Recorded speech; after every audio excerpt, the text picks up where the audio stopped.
सवाल ये पूछा गया है कि मरकस और यूहन्ना की मार्फत लिखी अंजील में यीशु की पैदाइश का जिक्र क्यों नहीं हुआ, जबकि मत्ती और लूका अंजील के बयान को यीशु की पैदाइश और उसकी जीनियोलॉजी या निसबनामे से शुरू करते हैं। ऐसा है कि चारों अनाजील के मुसन्निफीन यीशु मसीह की शख्सियत के मुख्तलिफ पहलुओं को मरकज बनाकर उसकी जमीनी जिंदगी के बारे में लिखते हैं। जैसा कि मरकज की मार्फत लिखी अंजील का मरकजी मौजू है यीशु मसीह का बतौर खादम जमीन पर खिदमत करना, जिसमें यीशु मसीह यसाया नबी की किताब में दर्ज उस खादम की मुकम्मल सूरत है जिसके बारे में नबूवत हुई है।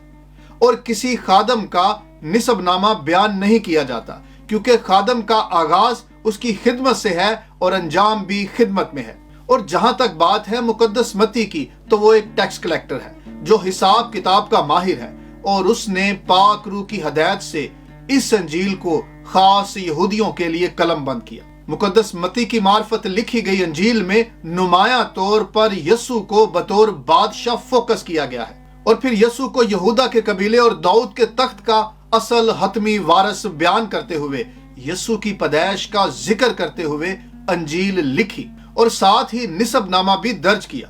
और इस शजरा नसब में बादशाहों की फहरिस्त पेश की।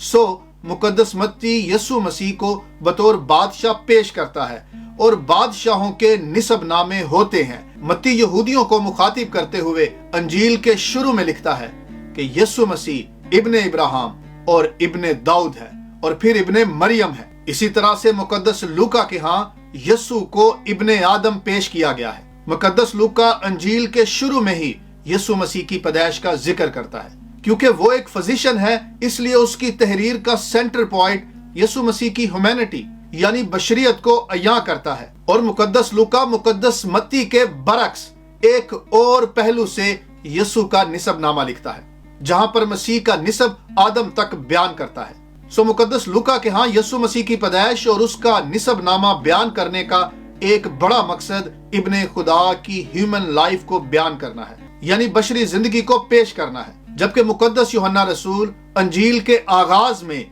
अजली कलमे का जिक्र करता है, यानी मुकद्दस यूहन्ना रसूल की मार्फत लिखी अंजील में कोर सब्जेक्ट, मूल विषय या बुनियादी मौजू यीशु मसीह की डिविनिटी का बयान करना है, मसीह यीशु की अलूहियत को बताना है। और जब यीशु मसीह की अलूहियत की बात होगी तो फिर उसकी पैदाइश का जिक्र नहीं होगा और ना ही उसका निसबनामा बयान हो सकता है, क्योंकि अलूहियत ना तो पैदा होती है और ना ही उसका शजरा नसब है। इसलिए वो खुदा के कलाम के तजस्सुम की बात करता है, मसीह यीशु की इनकारनेशन को रिवील करता है, खुदा के बेटे की दुनिया में आमद को बयान करते हुए तहरीर का आगाज करता है। चारों अनाजील के मुसन्निफीन को खुदा के पाक रूह की रहनुमाई हासिल है और उन्हें ऐसा करने के लिए पाक रूह इंस्पायर करता है, तहरीक अता करता है। उम्मीद है कि इस शॉर्ट आंसर से आप जान पाए होंगे कि हर मुसन्निफ यीशु की शख्सियत को अपने मुखातबिन के लिए बयान कर रहा है और हर कोई इब्ने खुदा की लाइंतहा शख्सियत को एक मुनफरिद पहलू से पेश करता है।